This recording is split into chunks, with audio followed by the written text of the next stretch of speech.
अथ पंचमुखी हनुमत कवचम्। ओम श्री गणेशाय नमः। ओम श्री उमा महेश्वराभ्यां नमः। ओम श्री सीतारामचन्द्राभ्यां नमः।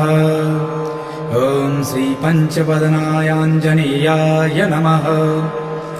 ओम अथ श्री पंचमुखी हनुमत कवच प्रारम्भः। श्री पार्वती उवाच सदाशिववरस्वामिञ्जयानदं प्रियकारकः कवचादि मया सर्वं देवानां संस्कृतप्रिय। इदानीं श्रोतुमिच्छामि कवचं करुणानिधि वायुसूनोर्वरं येन नान्यदन्वेषितं भवेत्। साधकानां च सर्वस्वं हनुमत्प्रीतिवर्धनम्। श्री शिव उवाच देवेशि दीर्घनयने दीक्षादीप्तकलेवरे मां पृच्छसि वरारोहि न कस्यापि मयोदितं।